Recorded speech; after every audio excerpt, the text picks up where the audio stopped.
Hello, Cyclocross friends, and thanks for tuning in to episode 358 of Cyclocross Radio. On this episode, we're going to talk about the Cyclocross National Championships for the United States of America that happened this past week.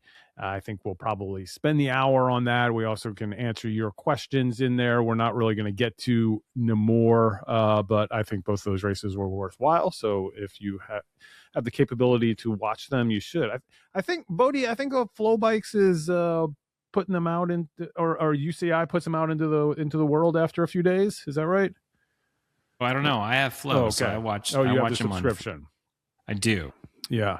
The UCI feed was weird because like some people were able to watch it in the US and others weren't. So I don't know. I don't know if I need to reset all my computer settings.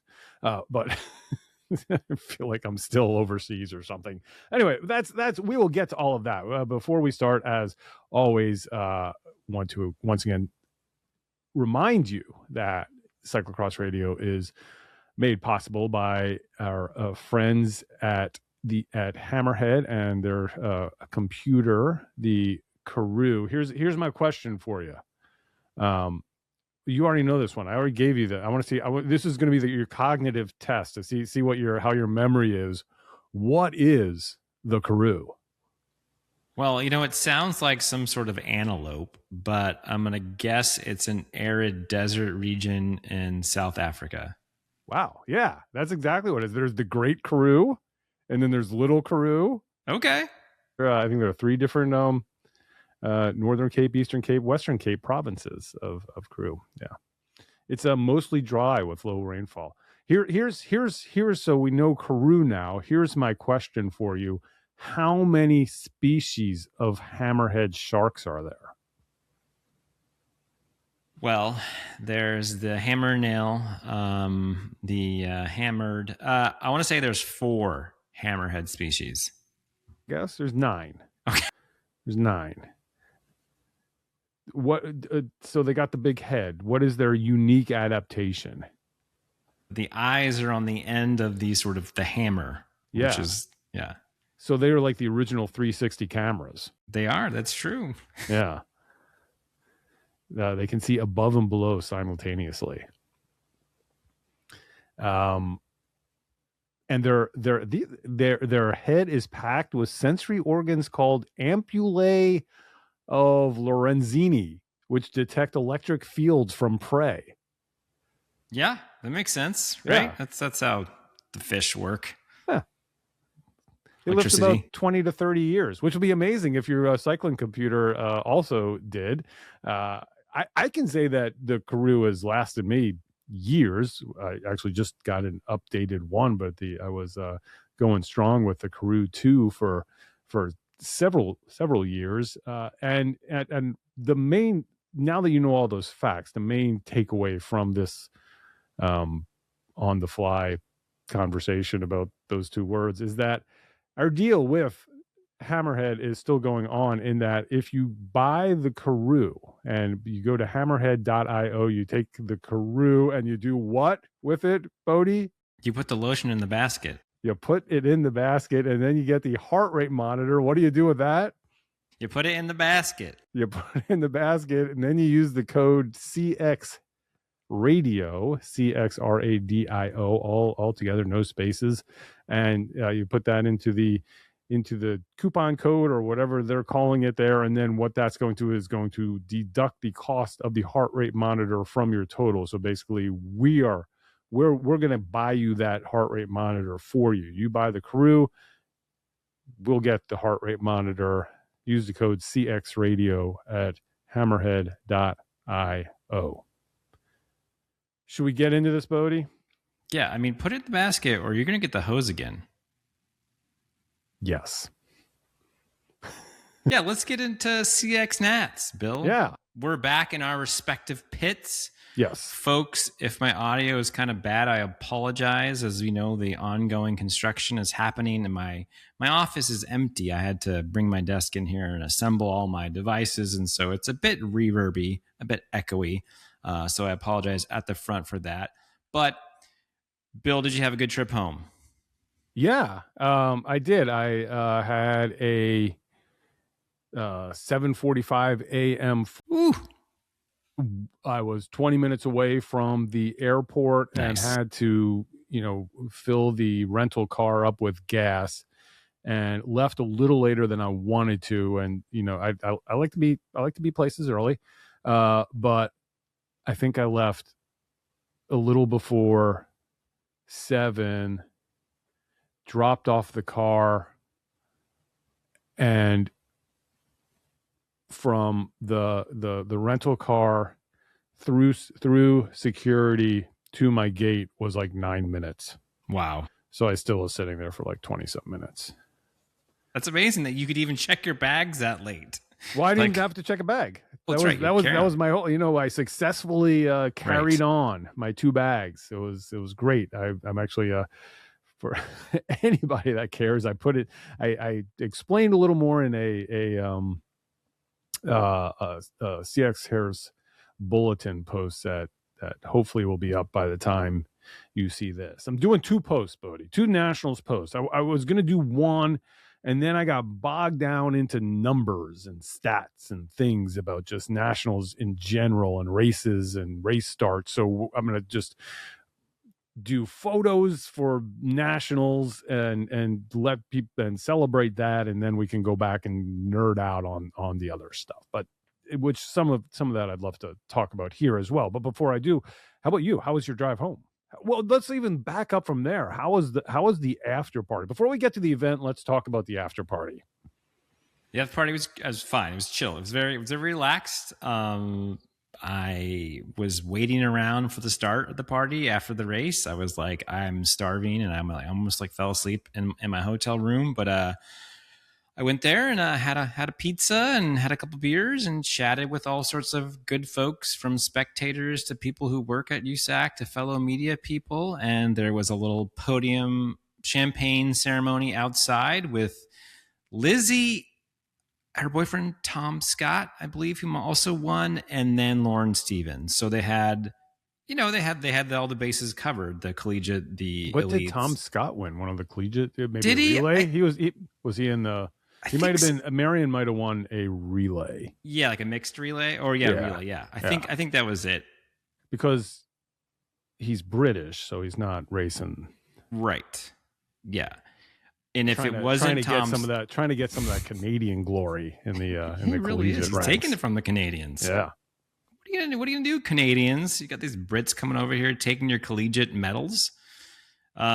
So it was good times. I enjoyed talking with some folks. And just on that subject, on Saturday, I went to Puritan Coffee House, recommended by Tyler, and I was getting some coffee, and some gentlemen walked in, and they had, said hello to me at the race venue. So they sat down, and 3 gentlemen, and they're like, yeah, this is what we do. This is our guys trip. We go to nationals every year. I was like, that's pretty awesome. I was like, yeah, we got here earlier. We went to Bentonville. We hiked the trails around Centennial Park.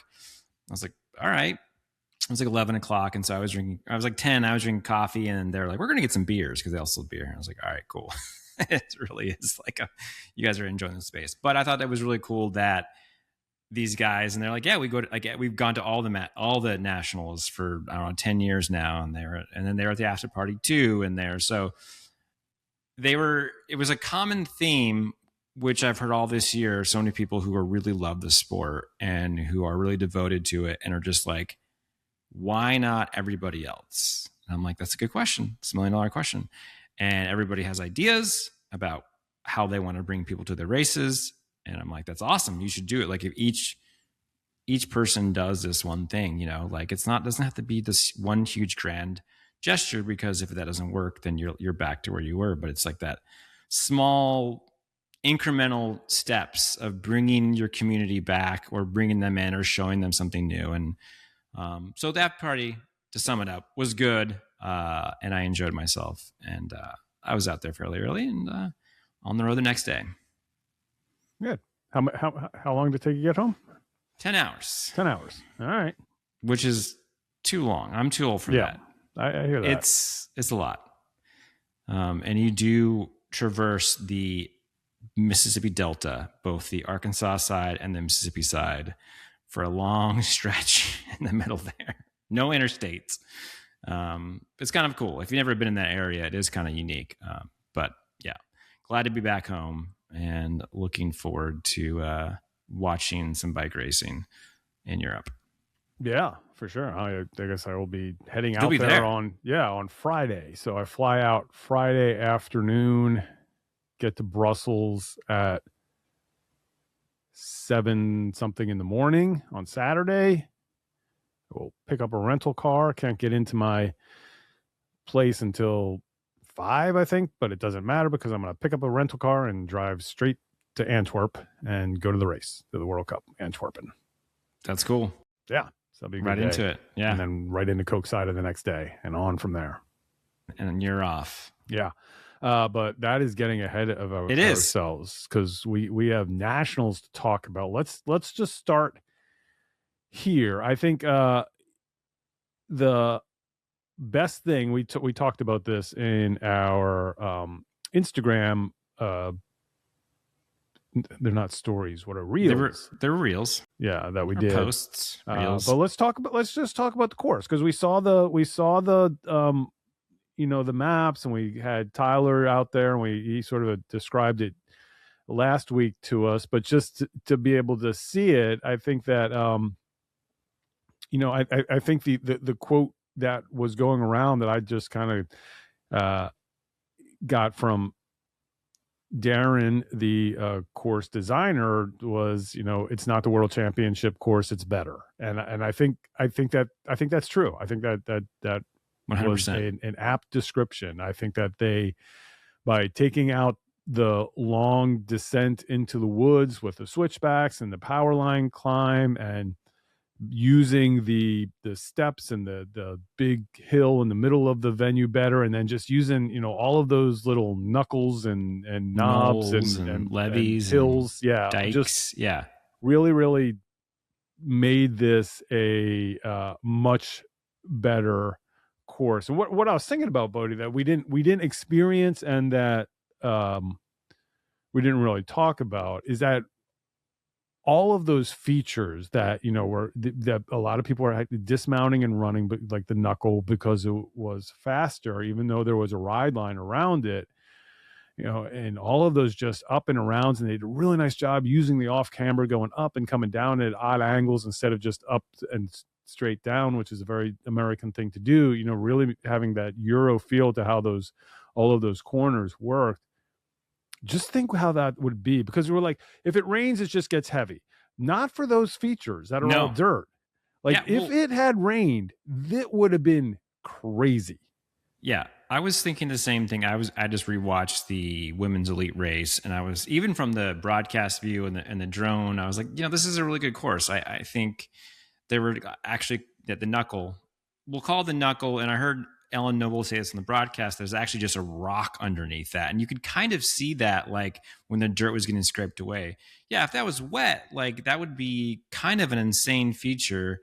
And, we do have another year here at Fayetteville, so maybe we'll get some rain. And I think that's cool to have different conditions. That big U-turn after the stairs, if it was rainy, climbing back up that, even descending it. I mean, you're almost having to run down it maybe. Yeah, there's like three features on that course that I think it's the what do you call it? Is it you go up the stairs, you go down and back up? Is that a U-turn? Is that a descent? Horseshoe? Yeah, so we'll call that the horseshoe. You've got the horseshoe, you've got the knuckle, which is that one where you could take a low line on either side, or you could kind of up the top and high line. A lot of decisive moments in all races there. The third feature that I thought was really cool or important, that actually was decisive as well, was the barriers, which, they were kind of towards the end, sort of back near where you enter the start finish straight again. And they were uphill, which was sort of, I think the really hard part was that they were uphill, and then you had to climb still after that. So you really had to dial in how you came in there and if you could save momentum. And many times watching the live stream, you would see, if a rider messed that up, they lost time on other people. And if someone could ride the barriers or just be really fast over and be in a proper gear when you remounted, because you had to go back up again still, that you gained so much time. So I thought that was a really, really good position for the barriers. It wasn't just in a flat spot, kind of in the middle of the course where it's sort of inconsequential. I know that the barriers are often placed somewhere where a lot of people can see them, because I guess it's, people might crash there and that's an attraction. I think where they did at Nationals was perfect. And I think it's like almost one of the best barrier positions I've seen in a long time. So I just want to kudos to those guys for that. And yeah, it was a good course. I'm a big fan. So, they had the kids course too, or the youth course that had barriers as well. I guess they didn't have barriers on those at first. And then Johnny Elgato, he built those, and they're super nice. And I came in there without a lot of looks at the course, and it was some race, and they were coming around. I was like, oh, hey, no one's at the barriers. Sort of got there, and was sitting there for a while,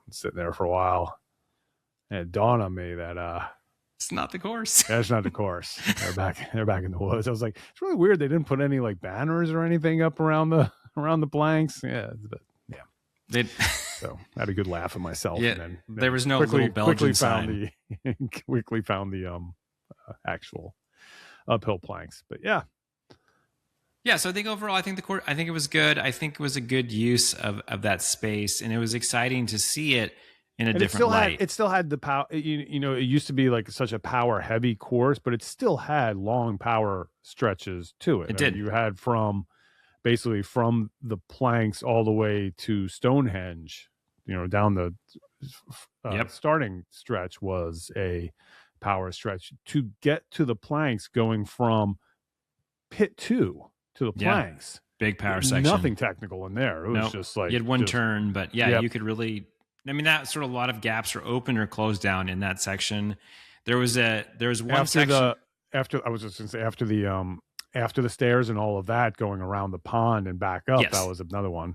I was going to say that there's one part of the course that wasn't on the camera. I did go walk it. It was just a big, long right-hand turn. But yeah, once you entered that and you all the way up to the little levee section, that was a big power section too. So, and you saw Bruner and other riders take advantage of those. So good mixture. Yep. Yeah, for sure. And we had some good racing.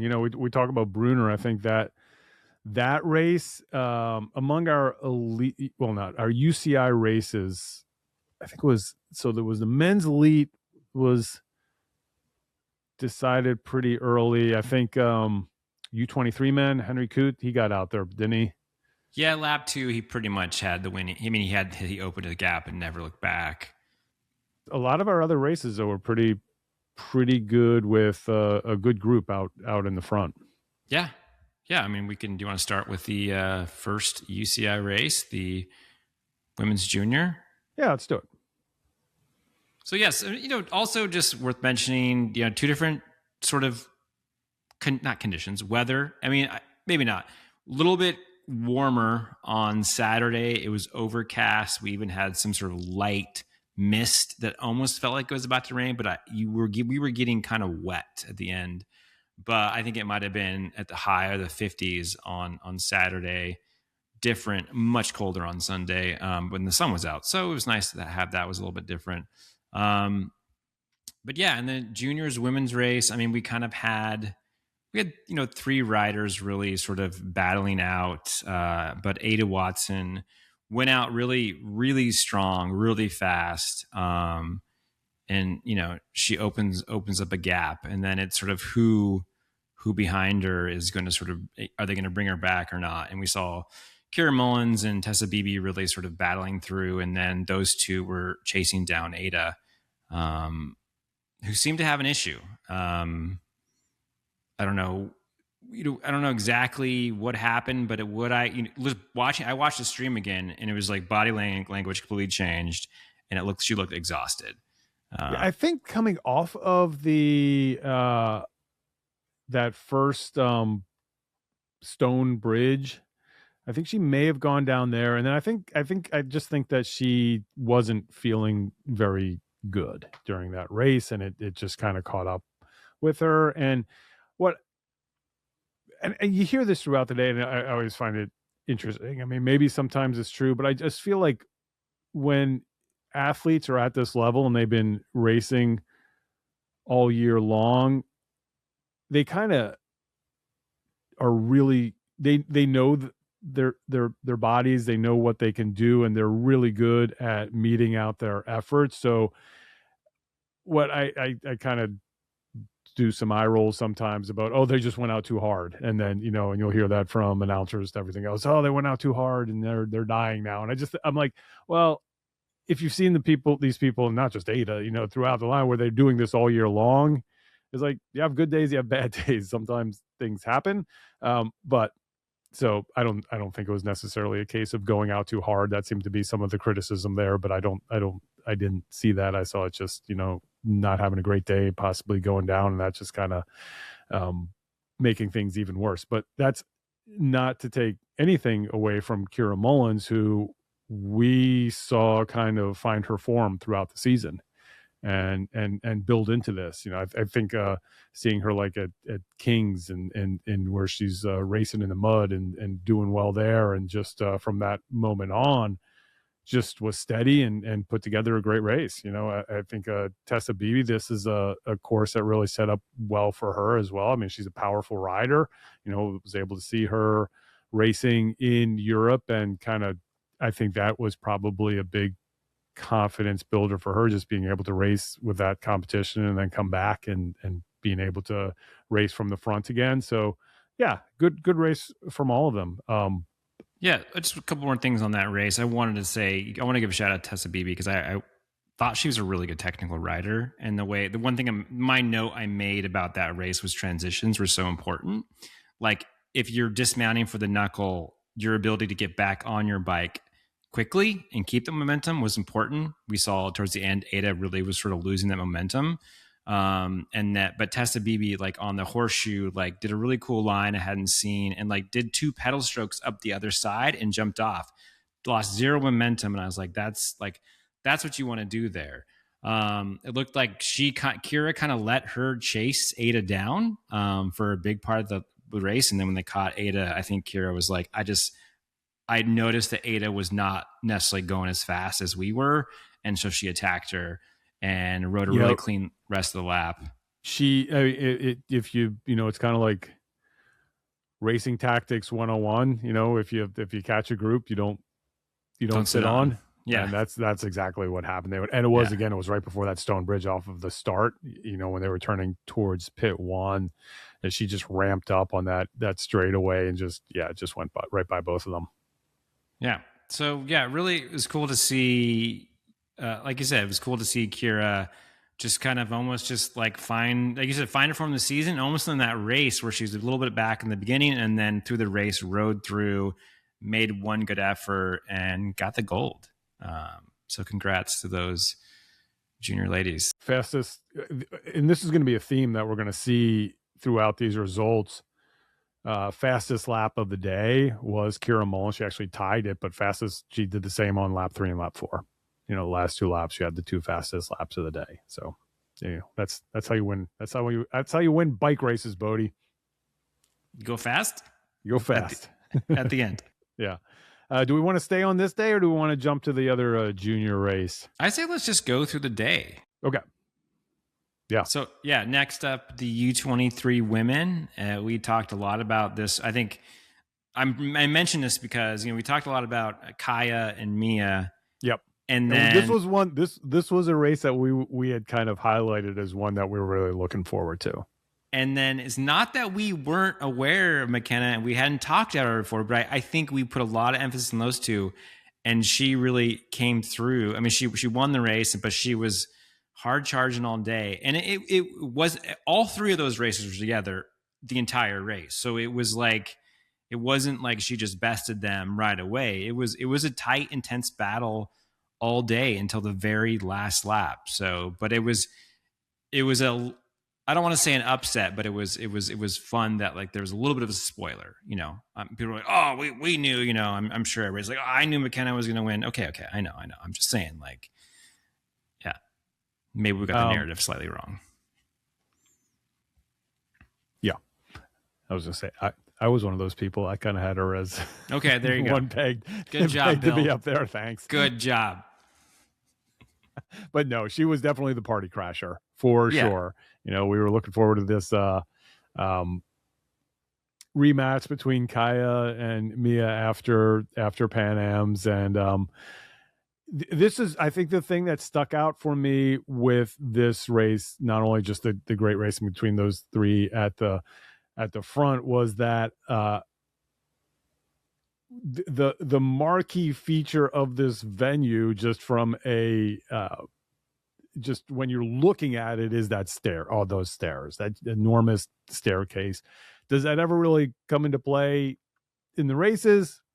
This is the first time I think I could say yes, it did. Yes. Because for a mountain bikers who historically hate getting off their bikes, hate running, McKenna Kellerman was just a jackrabbit off of her bike. And she was going so fast up those stairs. And she separated on those steps. And I think even if she didn't do that, she was forcing Mia and Kaya to go maybe harder than they wanted to running up those stairs, because they didn't want to let her get that gap. And that was, I really think that was a huge factor in her win. This is another race too. And I think that this is another theme that we saw here, is that when we had those groups, they weren't necessarily going all out. I think there was a lot of watching each other, and there was a lot of, it's okay, you go and set the pace, and I'm just going to sit here. And it wasn't negative, because it was, you know, they weren't chasing each other down, but I think there was a lot of cards being held close to the vest. And again, you can see it in the lap times. I mean, they are just steady lap times, 8:46, 8:47 lap times. You get to that last lap, and McKenna and Kaya are doing 8.5. You know, they basically cut 20 seconds off the lap in the last lap. It was kind of like, we're just waiting. We're just going to sit here, and we're just going to wait until that last lap and then go. And not to say that they were going slow. They separated themselves from the rest of the field. But then right, I think exactly. it was definitely a lot more maneuvering and tactics from there on. Yeah, and I think that's the kind of the story of most of these races too, is that there was that front group, these, you know, quote unquote elite group in all these races that would go really hard at the beginning and get that gap and get that group established, and then those tactics, different people trying things to play out, but no one ever came back from farther back, that had got gaps to sort of fight for the podium. Yeah. One last note. I mean, so they're all three together. You know, that last lap, Mia does bobble on the knuckle. So boom, decisive there once again in that race. And that she no longer is in the fight for first and second. And then it's sort of Kaya and Kellerman going at it to the finish. And I think Kaya put a really good effort in towards the barriers, and maybe because of the effort didn't have much left in the sprint to come around McKenna. So I didn't say anything after this race, because I did my full court press on McKenna at Boulder Cup to try to convince her to race more cyclocross. I was unsuccessful there, so I didn't even try again. But man, it would be really cool if she were to jump into some more cyclocross racing. I mean, she's on the Steve Tilliford team, right? I mean, are they, cyclocross team? The cool thing, I will kudos to Raylan and to that program, in that they picked up McKenna and are supporting her, and they were going to support her during mountain bike season, which is great. Who did she race mountain bike for? She was on Bear. On Bear, okay. Yeah. Okay. So, well, that's great. And I mean, look, you do what you love and go for it. But we obviously love to have her back at cross for sure. Yeah. I mean, but in that age group, we have her and we have Vita. Vita's going to be racing cross. She raced nationals weekend just in, where was she, Spain? Was that in Spain? Race? Yeah. It was like Catalan or something like that. Catalan region or Catalonia. And so she'll be jumping in here now. But again, she's, phenomenal mountain bike racer and is concentrating on that. But we gotta, that's part of the game here, is try to figure out how to get these great mountain bikers to also race cyclocross more. Okay, so do we need to bring back mountain bikes to the UCI races? No. Okay. Wait, I don't think, unlike single speed, I don't think this is an equipment decision. Are you saying Vita is racing in Europe? Yes. Cross. Yes. Nice. Awesome. That's really exciting. Very cool. All right. What do we have after the U23 women? We got the U23 men and some more mountain bikers. That's true. Look at all these mountain bikers. U23 men. Yeah, big field. Dylan. I said Ryan Drummond, I think, got the whole shot, was leading early. Love to see it. Henry Coote, I believe, he got caught up something. I think he even pitted like at the end of lap 1 or beginning of lap 2. But once he kind of got back to the front, I mean, he just kind of opened the gap. And yeah, it's kind of funny. If he may have had that issue, but he was still up there. Had an 8:02 first lap. Spranger had a 8:02, and Ryan had an 8:01. And just exactly they followed the plan that you were talking about last one. It's like go out, get that lead. However, this group kind of went off in the second lap on. Like they were not holding back. So this wasn't we're just going to sit and look at each other and then go hard in the last couple laps. They were kind of all in from the start and just trying to hurt each other as much as possible. But by the end of lap 2, Henry was able to separate himself. And then I think, lap 3, he put in the fastest lap of the race just to kind of put an end to it. Yeah, 7:28 was his fastest. Interesting enough, his last lap was at 8:08. I mean, just the difference in time there. Yeah, his slowest of the day. Yeah, was the last one. And that's when it was kind of like, there was no wetness on the ground, but I just almost felt like it was like misting on us. Ryan Drummond, Jack Spranger eventually got away, was kind of solo second. And then there was just a big group of guys who were all charging, and Ryan Drummond was leading that chase. I think he had an incident, was back a bit, but he did come back and get third in that race. Luke Walter, we talked about a lot. I think he also had an incident, and he had a charge back from quite a long ways. And I think he was pretty close, 3 seconds off that Ryan. So I think he was coming back. I know he's a little disappointed in that one, but yeah. What about, speaking of mountain bikers? I see there's a Trinity Racing guy here in 6th place. Dan English. Dan, I haven't, what are his lap times like? Cause I think he 8:33 on his first lap. Yeah. He was down big and then was kind of charging the rest of the race. Yeah. Negative split. Yeah. He put in the fastest final lap. Right. Yeah. So he was coming good at the end there. Yeah.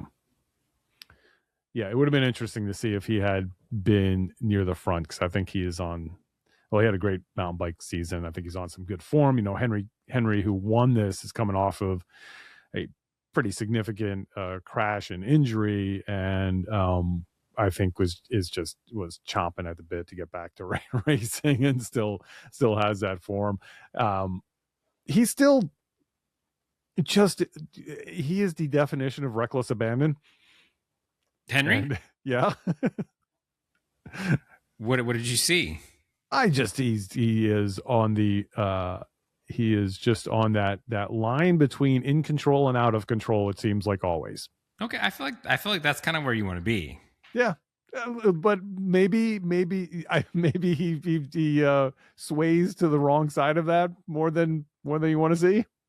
All right. Well, he kept it upright this weekend. He certainly did. Yeah. No, it's fun. I love the way that he races. Jack Spranger, I think this is his final U23 year. I believe he won his first year in the U23s, won a national championships, always shows up and is there. Another guy, mountain biker, who shows up for these races.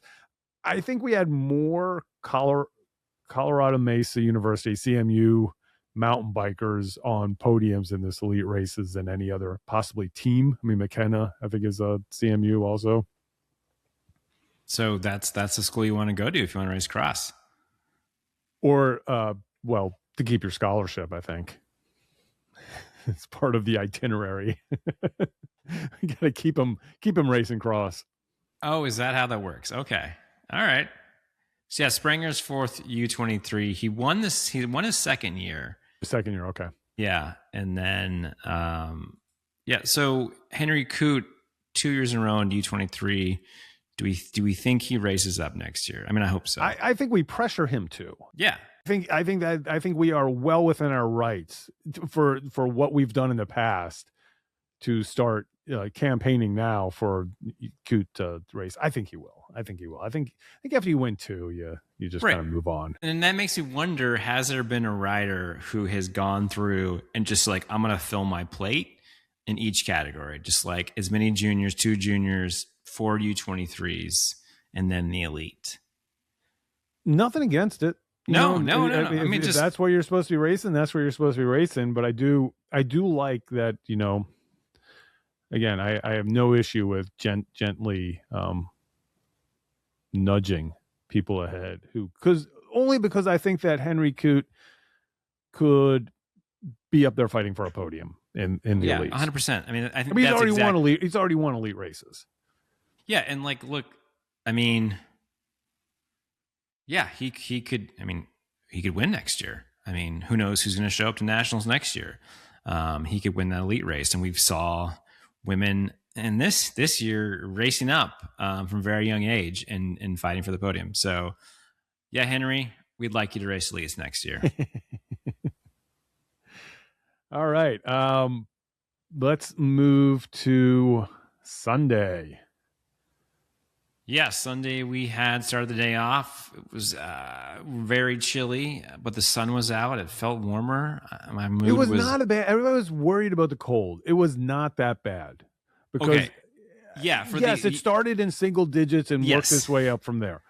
But I think you made the 2 salient points here that it was sunny and it wasn't windy. Yeah, that was important. It was and it was dry. Yeah. So if you were in the sun, and you were adequately layered, I don't know, how'd you do? How was your layering? My layering was good. Yeah. I mean, by the time we had to sort of move around, I mean, I was like, I'm almost have too much on. My hands at the end of the day were very, very cold because I wasn't wearing gloves and it was 30 degrees. But yeah, I mean, there were some Masters racers. They pushed back the start time a little bit, but I'm assuming that was pretty brisk at 9 a.m. But the juniors went off at 1:30. And I think we were sort of peaks on there. And it was the story that we kind of knew. I think on Instagram, I said stories old time, Fincraft versus Ethan Brown. And this time he got the better of him, which is good to see because the last few times I don't think he's been able to beat those guys. And so for him to get this one was pretty cool. But it was go really fast. And then as a group of 4, then there was just 3, and Ethan was just charging, man. Like just whenever I could see him, he had the hammer down. And just, it was an interesting dynamic. So it was Ethan, who's Midwest NXT, and then we had Matthew Crabb, Noah Skolnick, and Jacob Hines, who are all the Fincraft members. Skolnick, I think, probably had been going the best among those 3, or probably among those 4 at the end of the season, and kind of showed it as well. I think he was leading. I think he got out front lap 2 and was kind of pushing the pace, but wasn't able to sustain that, and I think Ethan really was able to counter to get back out there. Matthew Crabb did a nice. He was the guy that was able to kind of chase him down or give the best effort to try to bring Ethan back in. Unsuccessful in the end, but this was another fun one, just because I think as we talked about on Instagram, doing the CXTV stuff really got us to a point where we were invested in these stories because we'd been following them all season long. I don't know if people who were watching that series and what we were producing felt the same way. And if not, that's for me is like, that's something that, how do we capture that? How do we capture what we were able to feel just by getting to know all of the people at the beginning of this, all of the fields? But, you know, the same thing with the, you know, the U23 women we were talking about. But this was a group that I think didn't skip races and were always there racing together. So it was kind of really interesting to see what was going to happen in this race, especially after, you know, Noah was able to win at Pan Am's. Yeah. And well, I was going to say, and we'll see the jersey next year, but maybe not. Because if, can you wear it? Yeah. I was just thinking, Bill, Noah and Matt are like, you want people to know the story, where are videos at? You know, from Matt won in Rochester and Noah won in track, and we do have that footage. Yeah, maybe a Christmas present for CXTV fans. Put out more of the junior stuff. Guys, should I narrate one? Do you guys want to listen to me fumble over names? Yes. All right. So Bill says yes because he's like, I don't know if I can do it. I don't have time. I'm going to be in Europe. I was actually going to surprise you, Bill, and be like, hey, check out this video I just did, and let's send you a... I will still be surprised if you do it. So Matt, if you're listening, I do have your win edited. It's ready to go. It just needs a VO. So maybe I'll do that. And I just said on the podcast, so now I guess I have to. You and Tyler could like do a 2-man booth. Because that won't be a lot of work to clean up. No, you should absolutely do it. All right, so we'll have that coming out in a few weeks. Right. Yeah. Okay. That's it. Day 1. No, that was day 2. We're already on day 2 already. That's right. We talked about junior. Yeah. Oops. We have 2 races left. All right. Elite women. Women's elite race. Yeah.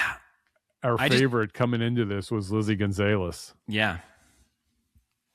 I think we did a good job. Well, you had your here's a question for you, and I think it worked out. No. You had 7 people, and I think they were the top 7. We said 7 people. I think you were when you were going through the list. You were like, there are seven contenders here. All right, there we go. Got something right. Yeah, I just rewatched that race, and I got to say it was a really good race. And I was like, oh, they kind of all rode around together, but like they did ride around together, but there was actually a lot of action. There were a lot of people putting in moves. Cassie Hickey 2 or 3 times was putting in big attacks. You know, you had Alyssa chasing everything down, Lizzie putting in moves, and right. I mean, so it started fast. It was what we said. It went fast at the beginning, and we had 5 riders for the first 2 or 3 laps. It was Lizzie, Catherine Sarkisov, Alyssa Sarkisov, Cassidy Hickey, and Lauren Zorner. At some point, they dispatched Lauren, I think, with 3 to go. So then it was just 4. And it was really fun to see. I haven't watched a lot of Alyssa race, so I don't know much on her. I know you know a lot more about her. I've watched Catherine race more, but like has not been as many of the races that I've done, so I don't have as much experience with her. Actually, all of these racers really in the top 4 were not really part of Trek USCX, right? So it's like the beta for me was not good. And so it was fun to actually watch this live stream and see them all race together. Yeah, I'm not sure if any, I don't think those 4 did any of them. No, because I mean, this is Alyssa's 3rd race of the year, 3rd cross races nationals. I love it. Catherine, maybe the same amount, like maybe not. Let's see. Catherine went to Europe, so she got 2 World Cups. Yeah, but she also similar. But then it was just I think same domestic schedule. Yeah. Let's see. Let's Cassie. Lizzie did Major Taylor. She did Kings. She did. Those the only 2, maybe. Yeah, right. And so the Cassie started at Cassie, the Boulder Cup. Northampton before Pan Am's and Boulder.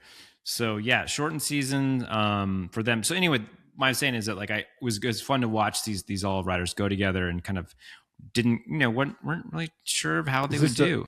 Is this since the Saturn days? Is the first? I don't even know if they had four people from the same road team in the top four. All I mean, this is the first time you've had this many from the same road team in the cross race. I don't know. Yeah, I like it. So I think the way, Lizzie definitely was. I think the captain out there leading things. Cassie really wanted to be. I think she did a really nice job just driving. Mm-hmm. And just wanted to be out front. She's a good road racer. She wants to, anytime there was time that she could like just accelerate and power, she did, which kept things honest. Alyssa probably second and third, most of it. Are we ready to anoint Catherine Sarkisov the new dangler? She dangled literally the entire race except for the last lap. So to the point that I think no one knew it was her. At least Bill and Chris on the ground, and maybe I haven't listened to Ellen and Brad in the booth, but we're like, I think she's done. I think they were writing her off every lap. Yeah, it was really interesting. I mean, so yeah, you had Lizzie at the front, sort of taking charge of things. You said Cassie putting in efforts. Alyssa was like the glue gal. Stitching things back together, closing gaps, coming around riders to make sure, made one move on the horseshoe, but really was kind of just second wheel, trying to be second wheel, always right there. And Catherine, you were like, oh, she's back. And then they would come around and turn like, oh, Catherine, oh, wow, there's a gap to Catherine. Okay, the rubber band is snapped. Nope, she's back again. And then like 2 or 3 times it happened. And she dangled very hard. But so the thing is like, I watched the live stream. I was like, oh, I have so many questions now because I got to see all the race one. I was like, was that a game plan, Catherine? Or was it like, that's just kind of the best you could be at that moment, and then it all comes back together for you at the end, and you're able to put in one effort. But fun to watch. Yeah, but it's not even like, lap 4, they all kind of went off. That was the fastest lap other than the last lap, and then lap 5, it kind of cooled down a little bit, but lap 5, of 6 is when Lizzie was able to get that gap. And I think that was a huge moment because it was a move for her that just worked perfectly. I think Cassie was in second, and everyone behind Cassie, the two Sarkisovs, kind of hesitated a little bit. And they hesitated, and then it became a 2-second, 3-second, 4-second lead. And then I think Alyssa came around and started the chase back to Lizzie, and maybe 2 seconds too late. Yeah, I mean, I think that once again, it came down to that knuckle, right? That was sort of the spot where Lizzie started things off. I think that's really interesting if you go back and watch that race to see all the various lines there and how they all handled that, and sort of like there was like, I don't know, I want to say that I think that Lizzie was the most like all round, like just she had like everything, and it makes sense, she won, but like her technical skills were the best out there. And they did not start trying to track her down on the last lap until it got all the way from that knuckle all the way back around to like Stonehenge. Yeah. And then so you're giving yourself under a lap to try to close that down and come around. Well, I think Alyssa tried. Yeah. Oh yeah, for sure. To the point that, the dangler was able to get around her and get a gap in the last part of the lap, reestablishing that sibling, pecking order. I'm not going to say anything about a statement at a dinner table. We won't go there, but I'm sure statements were made after the race between the sisters. But yeah, it was cool to see, Alyssa was hopping the barriers, not every lap, but she was hopping them when it was advantageous. And I just said Lizzie was the best technical rider, but like, I think Lizzie got the barriers wrong a few times, in that the weight, she might've dismounted too close to them. and she would lose momentum. And you would see Alyssa come up riding them and it would close a gap and then maybe lose a little momentum on that second one because it's uphill. It's hard to get that second one. And look, Alyssa's not very tall. Those barriers are pretty big. They're uphill.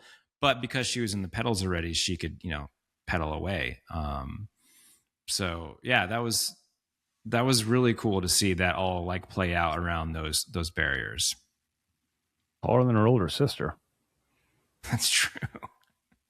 Yeah. Well, it's not saying much. Sorry. Whoa. Look, I mean, this is just a fact. They're not very tall ladies. I mean, either is Lizzie, Yeah. Yeah. No, that was a fun race. And yeah, Lizzie is a deserving champion again. Yeah. Never going to see that jersey, right? Because she's Pan Am. She doubled up Pan Am exactly. and also national champ. But that, yeah, really cool for her. I guess it's known, but we haven't mentioned it here. Both Alyssa and Catherine were their category is U23. Both decided to race elite instead. Right, I think made the right call there. Catherine was the U23 champ last year. Alyssa completely skipped U23s. So went from junior podium to racing in the elites. Yeah. I mean, what a move. Yeah. Spunk. Yeah. I like it. Yeah. Lauren Zerner came in after that group, 5th place finish. Best result for her at an elite nationals. Raylan Nuss in 6th, Anna McGaley in 7th.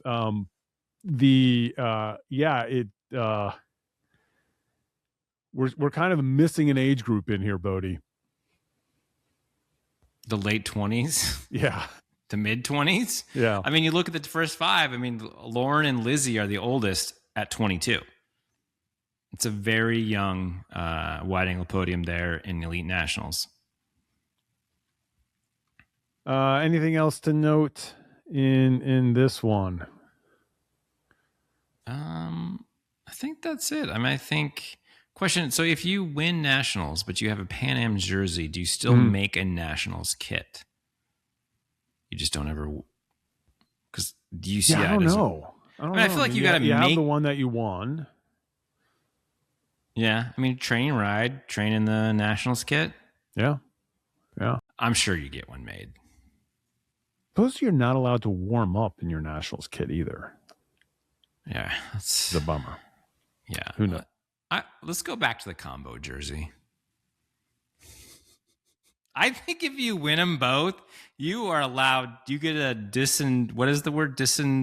Well, you can. I mean, you could. Can you put bands on your Pan Am jersey, or does that just look weird? Like, can you have a Pan Am jersey with Stars and Stripes bands?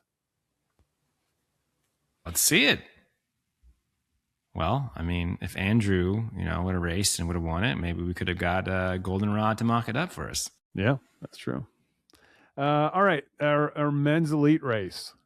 Eric Bruner, I think, was your hands down favorite in this race, Boedi. Yeah. And Eric Bruner is now a 3-time national champion. I think he was the hands down favorite after the end of lap 1 when he had after a 6 lap second. 1. Yeah. He had a there's a moment there where Dylan was at the front and Eric was like in 10th position. And the crazy thing is he decided to wait until lap 2 to put in what I have to imagine was the fastest lap of the day, probably the week. That's 7:33. 7:33, lap 2. Yeah, and that kind of just blew the doors off everybody. Yeah,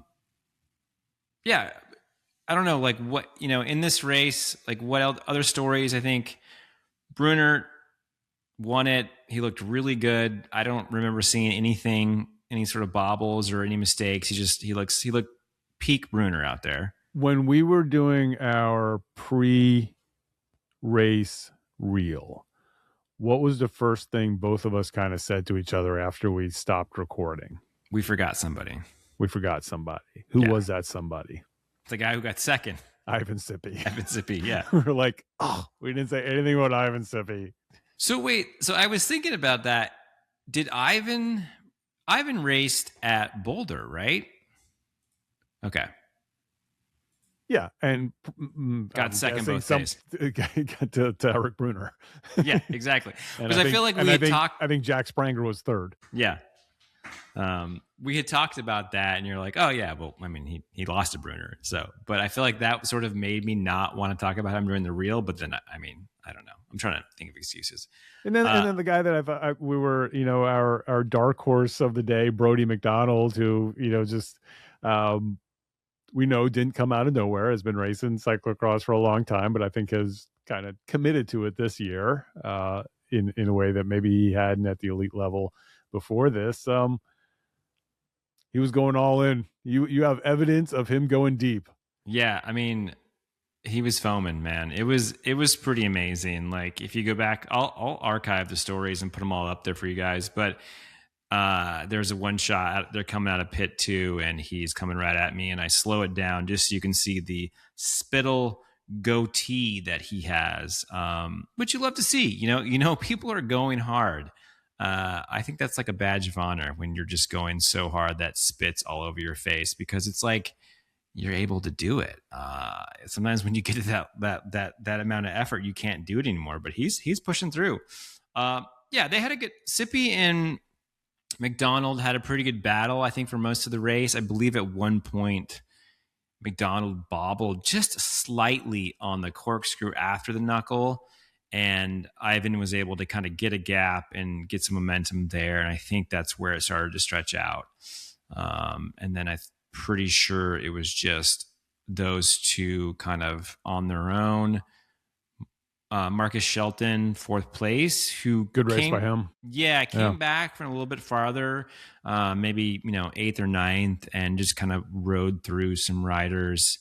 I think it was good to see him back in cyclocross. Yeah, because I know he like last season kind of hung it up for a little bit. So yeah, he had a good ride at Rochester last year. I think he got 2nd or something, and so yeah, good to have Marcus there. And then 5th place, end of an era. Kerry Warner. Final UCI race. Yeah, I mean, that's 5th place.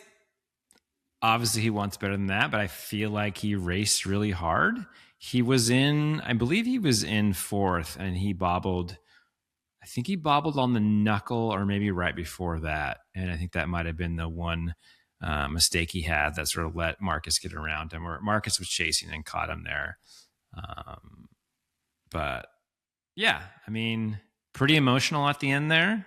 I think everybody there was happy to have witnessed it and to be there for his last race. I saw, his last post, a lot of shares from other people. So, folks were really, you'd see his post shared by a lot of people, and I thought that was cool. And, Gary, if you noticed, I tilted up from the media on the ground to you, because that is now your new job.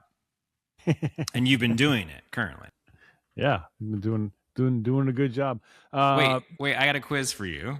Okay, well, do you have a quiz for me? You're probably going to ask me the same thing. I do, but I was also going to I wanted to shout out Todd Wells in 9th place. That's what I was. Okay. Oh, okay. So yeah. Eric Bruner has now won 3 national championships. Yeah. Do you know who else has 3 national championships and's in the race? The guy who's going to turn 50 on Christmas Day.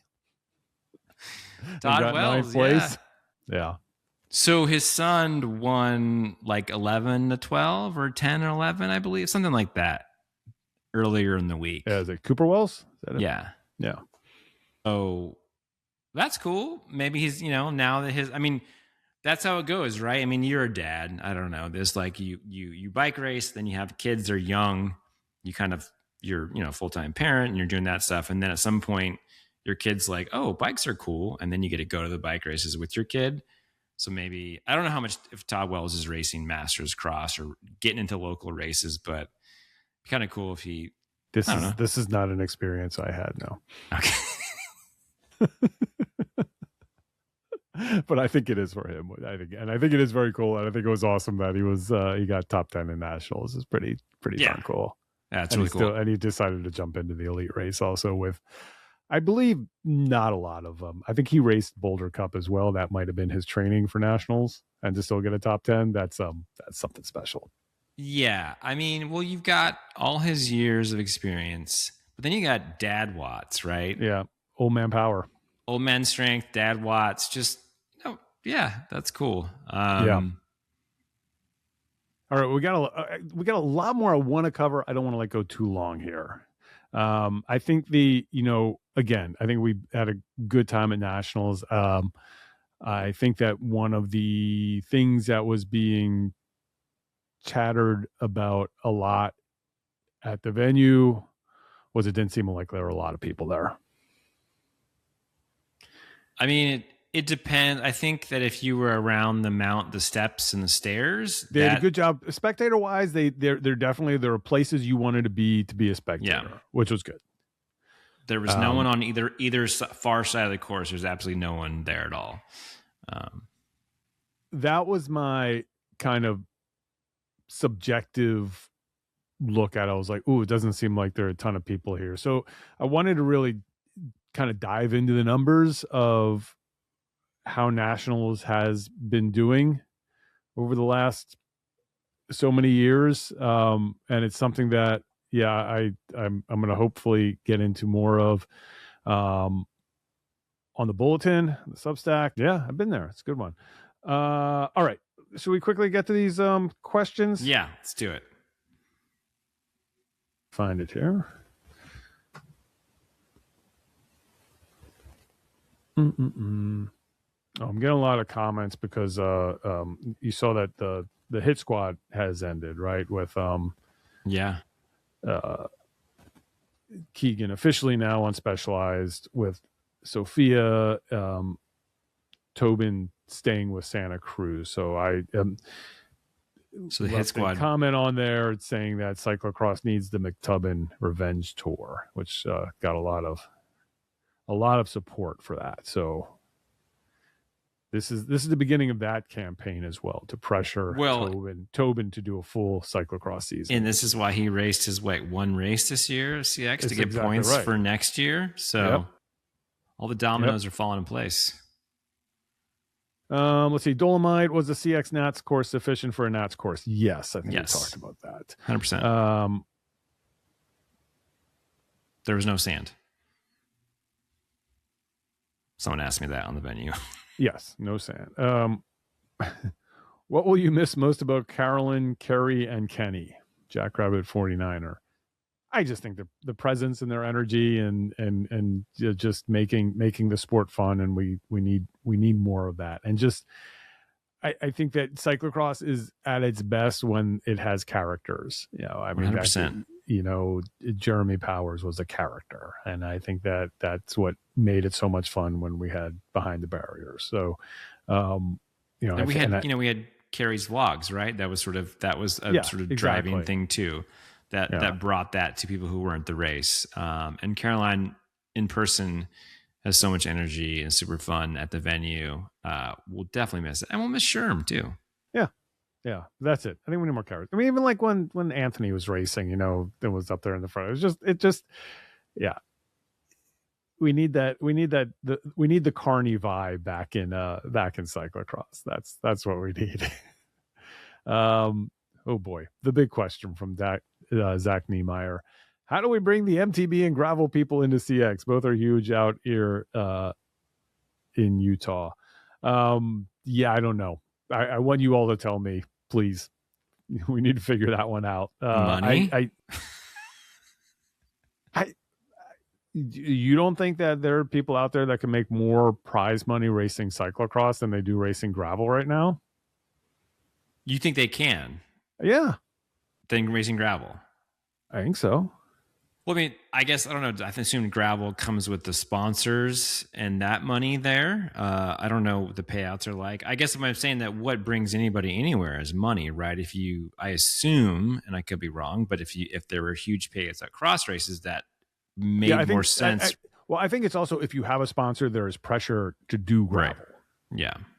So, I don't know. I don't know the answer. Honestly, write to us. Let us know. Leave something on the Leave a comment somewhere. Tell us how to get everybody back into it. My theory that I've been like hawking here forever is that every discipline gets 10 years, right? You Yeah. know, and it seems to me like we saw it, mountain biking, Norba, 10 years, and then, is the biggest thing. And now it's it's coming back, but it was fighting to hang on there for a while. Cyclocross was huge, went through those numbers, and now is kind of on the downside, and we got to bring it back.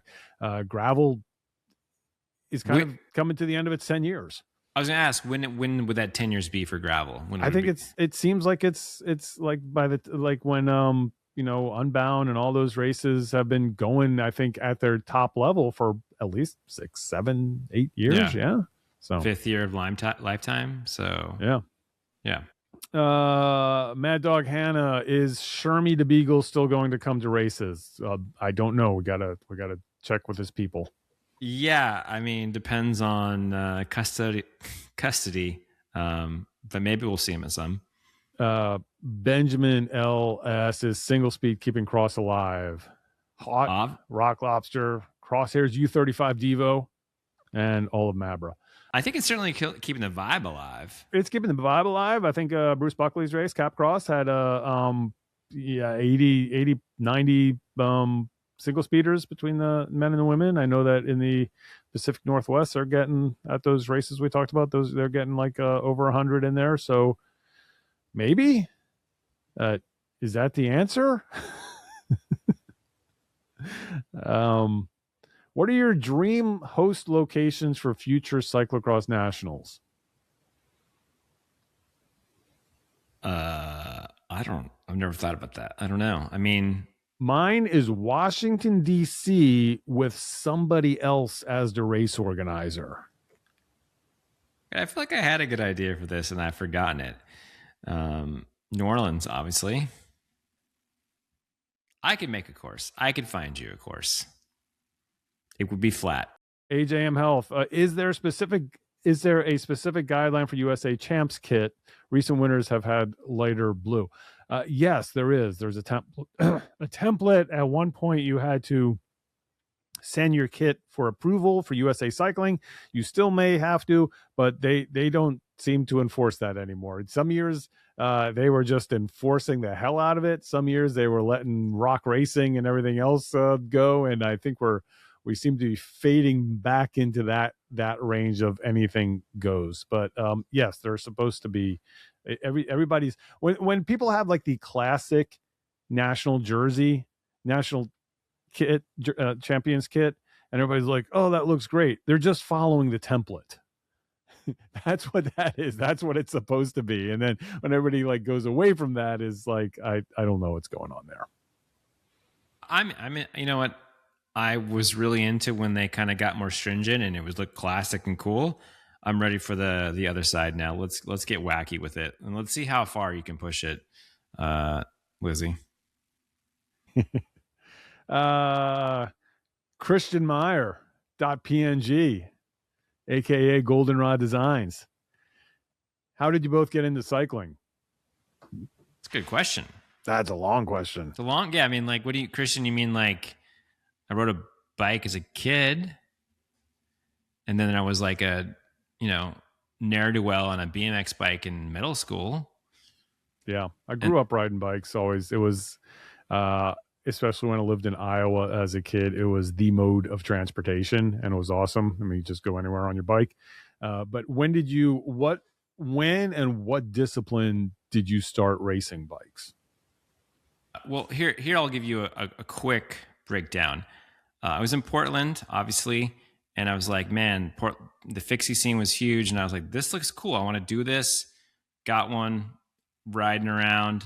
Then it was like racing my roommate home from the bar and like not even realize we had different ratios and how that affect things, and be like, dude, I like going fast. And then there was, then I moved to New Orleans and I signed up for an Alley Cat and I did that. And I was like, I really love going fast. And then so I was like, well, I went out, there was somebody was hosting a time trial, and I came out on my fixed gear and my fanny pack and my shoes, and I was like all these like roadies and like, tri-dorks, and I was like, okay. And I was like, wow, they're really fast. And so I was like, okay, so I guess I got to look into this road cycling thing. And that was sort of that's when I got into bike racing. But it all started with the racing my friend home from the bar. My first discipline was, my very first race was Rouge-Roubaix, which is a road race, but it's kind of a gravel race. It's an old school like road gravel race. And then, I did a road race after that, and then I did cross. So it was really, I kind of did all of them. I did track too. We have a velodrome here. Nice. Yeah. That's my short history. Yeah. My first, so I was riding a ton. I also commuted on a fixed gear bike to work. Did not start racing bikes until in my 30s, post like basketball and career when I couldn't play anymore. And I was playing hockey. Like, I couldn't play basketball. I sucked at basketball because I couldn't move anymore after too many knee surgeries. So I started playing hockey, so I just wouldn't feel bad about sucking at something. And was enjoying that. And then I had a friend that was racing a cyclocross race that, like, I think it was, we had like an 11 p.m. Friday night game, and he was racing this cyclocross race at Panorama Farms, which I brought up last week to Tyler because he lived in Charlottesville. In Charlottesville, Virginia, we were playing hockey in Reston, Virginia, so about close to a 2-hour drive down there. Basically, threw my mountain bike into his truck, and then we just went down after drinking beer in the parking lot until, who knows what time, 2 a.m. And then drove to Charlottesville. And I think we might have like slept in the venue parking lot in the truck. Real dirtbag style. And then raced our bikes in the C race, because there weren't categories at that point. I've done a C race. That was my first cyclocross race, and that was probably 2003 or something, 6, something, I don't know, around there, long time ago. As I told you before, this is my 10-year anniversary of the last time I raced my bike this week. Wow. So your 10-year run is over now. Maybe you'll start riding your bike again. We'll see. I just haven't raced. Wait, we'll see Bill at a race in the single speed. Yeah. Pressure Bill into racing single speed. Where do you see the current U23 riders in 3 to 5 years? Hopefully racing cyclocross.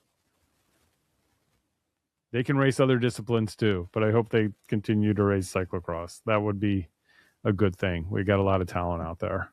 We do. Yeah, I think that was about it on my end. How about you? Yeah. Okay.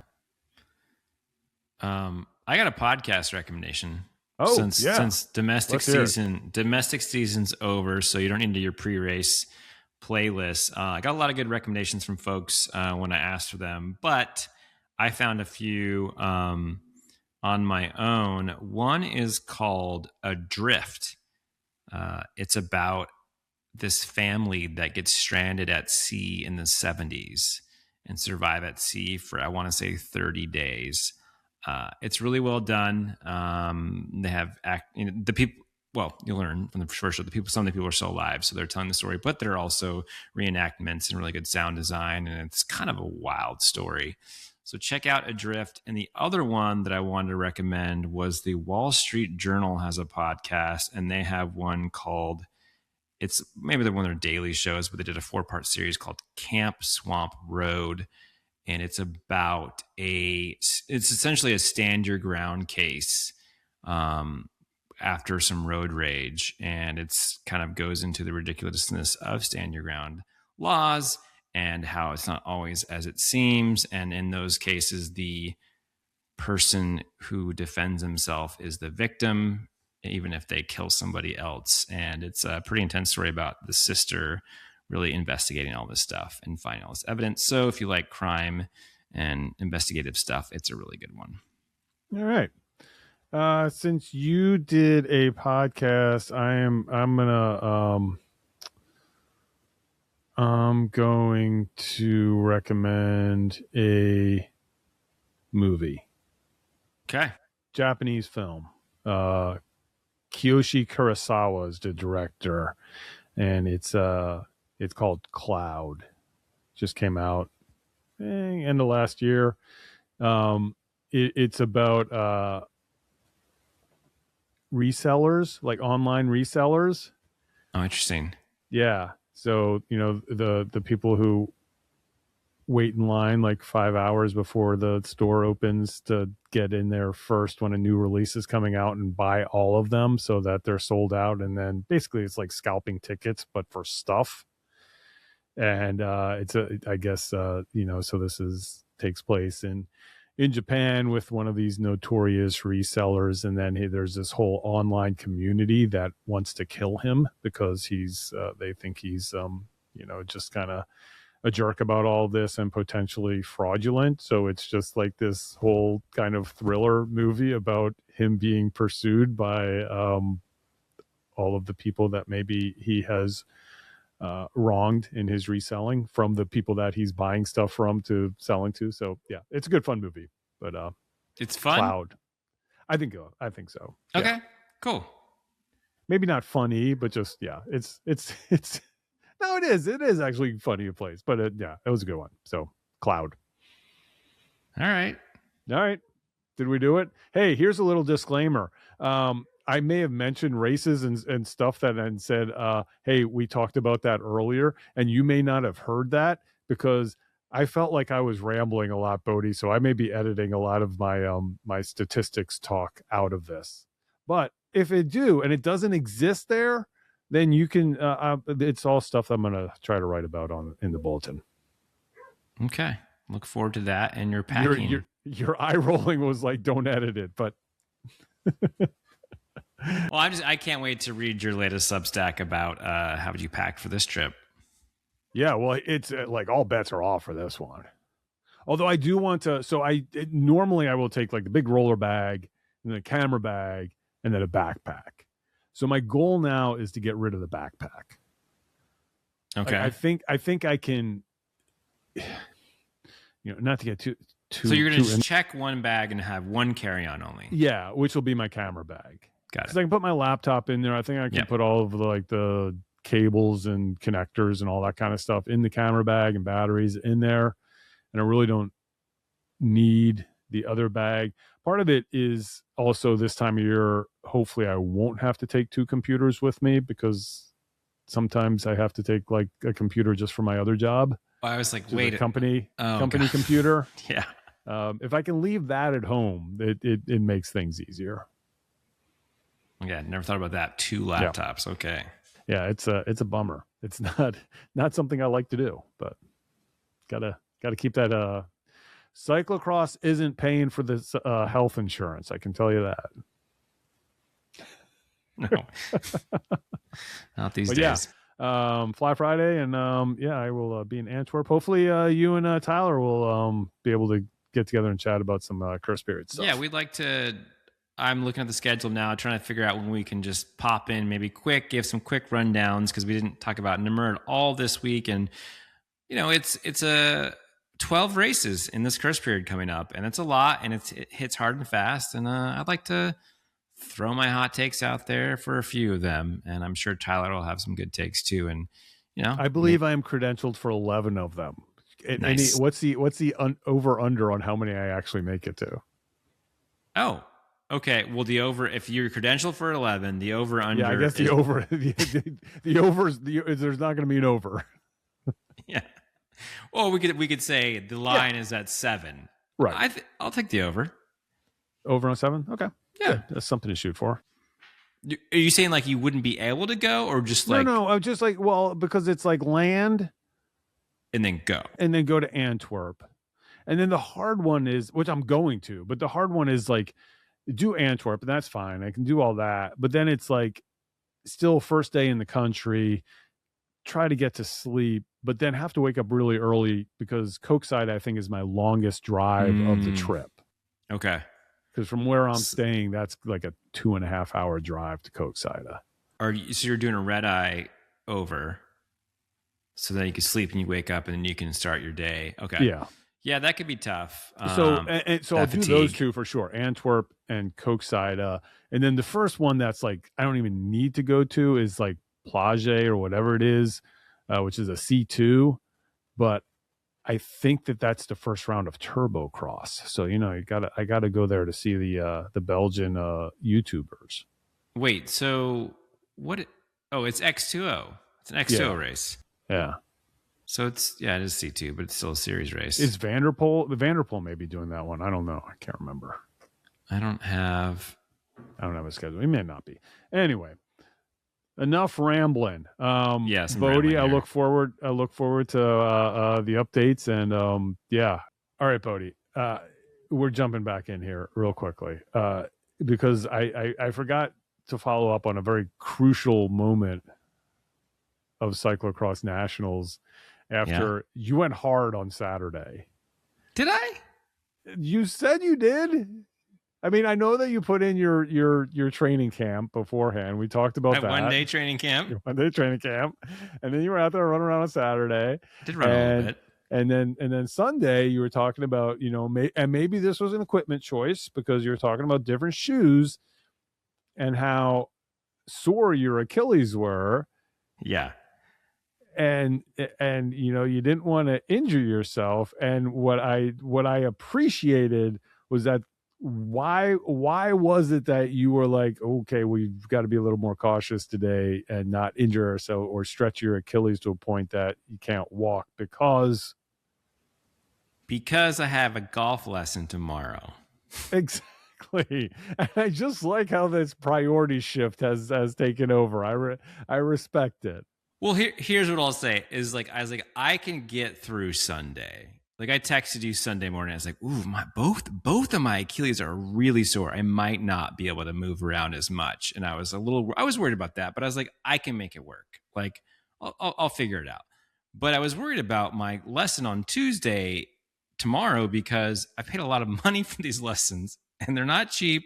And it's a very limited time. You get in, you get out. Like there's no lollygagging, there's no makeups. And so I was like, if I can't really turn and flex, like I'm going to waste that lesson, but as you said, I walked it off and they feel fine now. So the Achilles are good. All right. I think I ran in different shoes on Tuesday. And then on Saturday I ran in a different pair. So it wasn't quite ready.